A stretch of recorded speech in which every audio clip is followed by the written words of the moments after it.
พูดต่อไปได้แก่เขาจะมาเบิ่งเนาะของมีนาภาเพลินกับลาด้อยทินมุงหวนเราไปเบิ่งกันเลยว่ามีอัตรสมีอย่างไรแต่ว่าเนี่ยเริ่มตึงเขาสักไส้แล้วได้ยังไงนี่อันนี้เป็นในว่าอยู่ในเกณฑ์สายตึงถึงน้องสิเจ็บก็ยอมทนย้อนว่าหักอายถึงเจ็บจนว่าเกือบตายขอยอมอายทำลายให้พอถึงแม้นวันนี้น้องเจ็บซ้ำจนน้ำตาคอน้องนี้สิบ่ห้องขอต่อรองอายด้วยเหตุผลใดหากอายอยากไปให้คิดถึงหากเขาวันเก่าคิดถึงเมื่อครั้งสองเฮาข้าวหวานซื่นตอนสัญญาใจพอได้น้องแล้วพัดสิแซวนี้จากน้องไปนี่บ่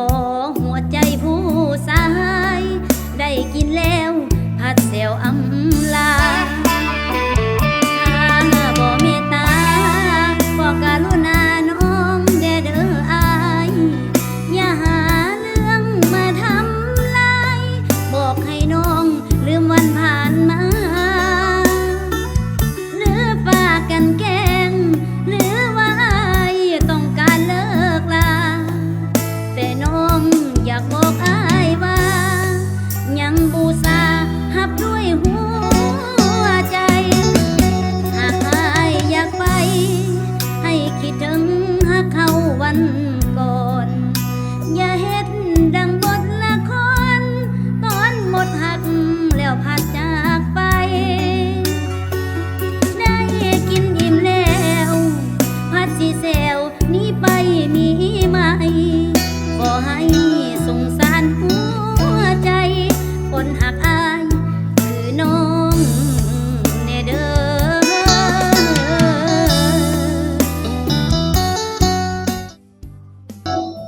น้องมีนาพาเพลินโอ้บ่ธรรมดาแล้วนี่นะบ่ธรรมดาแล้วเนาะเริ่มมาแล้วตึงเข้าแล้วเนาะวันนี้เนาะอันนี้เป็นตัวตึงอยู่ในซ่องแข่งขันหมายความว่าซูซิงกันมันเริ่มแล้วว่าจะเป็นเนาะมันเริ่มแล้วนี่หมายความว่านี้มันจะเริ่มแยกแยะกันออกบ่ได้ละเพราะว่าผู้ที่มีอันดับหนึ่งในปัจจุบันนี้ครับอันนี้นี่แบบถ้าฟังนี่แบบว่าเป็นบ่ได้ห่างกับเพราะสำใดใดว่าเนาะมันไข่เป็ดไข่ไก่ใดเนาะมันไข่ไก่หรือไข่เป็ดอีดีเลยเนาะต่างแต่น้อยน้อยใหญ่ต่างแต่น้อยน้อยใหญ่สิใดฉะนั้นมันคืออย่างเขายังตัดสินอย่างบ่ได้ไหนก็คืออย่างขึ้นนำผู้สมขึ้นนำ FC ของแต่ละคนมักผู้ใดให้กำลังใจนั่นเด้อว่าได้ทานสำหรับน้องมีนานี่เราต้องยอมรับเลยว่าน้ำเสียงใสเนาะใสปิ้งเลยแหละใสสะอาดและก็เทคนิคการร้องอย่างต่างๆนี่ผมบอกแล้วว่าเข้าขั้นเป็นนักร้องอาชีพแล้วแม่นเข้าขั้นเป็นนักร้องอาชีพแล้วแม่นแล้วเป็นเอกลักษณ์ของตัวเองเรียบร้อยแล้วและก็สไตล์ลูกเอื้อนลูกลิ้นต่างจากต้นฉบับคือของน้องมีนานี่จะไปในแล้วของลูกเอื้อนหมอลำถือว่าได้ลูกเอื้อนหลายกว่าบ่คือต้นฉบับบ่ได้เป็นอย่างพอเราร้องถึงห้องถึงคีย์ตรงจังหวะโอเคแต่มันเป็นสไตล์ของใครของมันเนาะอันนี้เขาวิเคราะห์กันในจุดกลางๆของศิลปินคือว่ามาตรฐานแล้วและเขาก็คือว่ายอมรับในการห้องของน้องเนาะและ FC ของมีนากดไลค์กดแชร์ช่วยให้เราเข้าหอบแน่นอนผู้ใดเป็น FC ผู้ใดที่ติดตามละมักน้องมีนาอย่าสุภาพแชร์เพิ่นกดไลค์เพิ่นแล้วแชร์เพิ่นพร้อมให้ทุกคนได้ชื่นชมเนาะผู้ใดมักควรจะกดแน่นอนอยู่แล้วเสียงของเรานี้ถ้าว่าเรื่องน้ำเสียงแล้วเบิ่งลีลานี่ก็บ่เป็นธรรมดาคือกันฉะนั้นเพื่อเป็นการส่งเสริมเราให้เข้ารอบ2คนสุดท้ายและมีสิทธิ์ชิงเป็นผู้ชนะเลิศแชมเปี้ยนในอย่าง ในยกนี้ในหอบนี้ท่านต้องช่วยเราได้ มีนาพาเพลิน ต่อไปบัดนี้ละเมนเฮาจะมาเบิ่งของบ่าว ละน้อย ลาน้อย ทินเมืองพวน ทินเมืองปวนเนาะไปรับชมกันเลย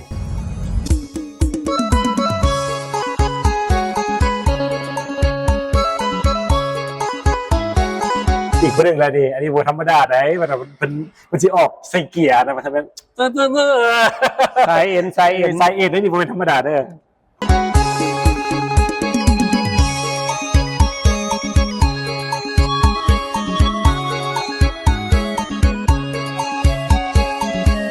ขึ้นต้นกระโบกตกกกมักว่า เจ็บบ่เท่ากันดานั่นนามาขี้ใส่ใจ ห้องน้ำกับมีเป็นหยังบ่ไปขี้ใส่ แนวมีคนหาใหม่ เหยียบใจกันคักแท่นอพอกคักกัน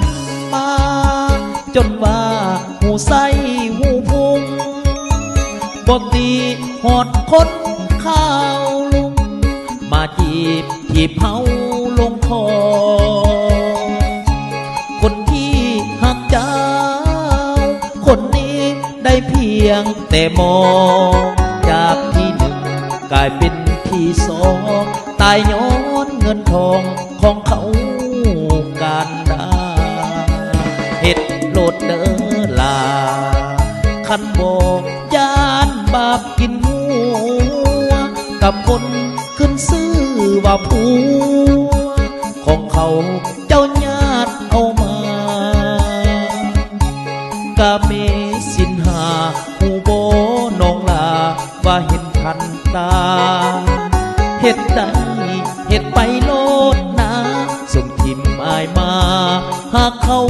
คนนั้น ขึ้นต้นกระบอกปกปกมักมัว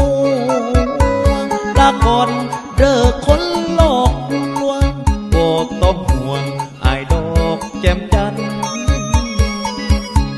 บาดแผลหัวใจ คงหายในอีกบ่นานตกกกไหมหัวใจพิการบ่ทรมานเท่าน้องหักอก เป็นจะได้รับบันนี้นะท่าน แต่บัวธรรมดาเนาะลีลากินก่อนมันจะเป็นเนาะหมายว่าถ้ามันเต้นถ้ามันเป็นเพลงเต้นนี่มันไม่ธรรมดาเลยไหวเพราะเป็นมวยอะไรเราจะเป็นมวยวันนี้เราจะมาฟ้อนรำมวยอยู่นี่แต่ว่าดูมันขาดใจแล้วนี่เขาไม่คืออย่างลีลากินก่อนเนาะ ลีลาหมอลำลีลาหมอล ลีลาหมอลำมันจะเป็นเนาะทางรถไฟนะฮะไม่ธรรมดาเนี่ยจับเต็มไปเจ้านี่มาทางไม่ธรรมดาเลยเขาฮู้อีกวิธีกันฮู้สถานที่ในการแสดงอีกบ่ธรรมดา สหายล่าน้อยทินเมืองพวนถือว่ามีโทนเสียงน้ำเสียงคล้ายๆกันครับเสียงโคซกบอกเลยว่าเสียงนี่น่าจะเป็นโคซกเนาะน่าจะเป็นโคซกแล้วก็สามารถห้องเพลงได้น้ำอีถือว่าได้หมอไปนี่ชูอินวันแล้วก็นี่ แมน ได้ทั้งโคซกได้ทั้งหนักห้อง แมน เนาะถือว่าการห้องอะได้เรื่องเนาะโอเคขึ้นมาระดับ ด้วยสไตล์ของตัวเอง ในสไตล์ของตนเองเนาะและกับบวกกับลีลาศิลป์ในการแสดงพบด้วยทักษะในการว้าวอีก แมนลีลาอินเตอร์เทนมาสเปนเนาะอันนี้เป็นครบสุดเลยนี่ไม่เขาว่านี่แสดงว่าจะต้องรีบไปงานโมเมนต์ธรรมดาแล้วทุกงานปรับลีลาขนาด เอาฝาก FC ของสหายลาน้อยถิ่นเมืองพวนกดไลค์ให้เรา กดไลค์กดแชร์ให้เรา เพื่อให้เราเข้ารอบต่อไป รอบต่อไป2คนสุดท้ายท้าจริงและยู่ให้เราสู้ให้เราถึงได้เป็นแชมป์เชียร์ให้เราได้เป็นแชมป์เด้อ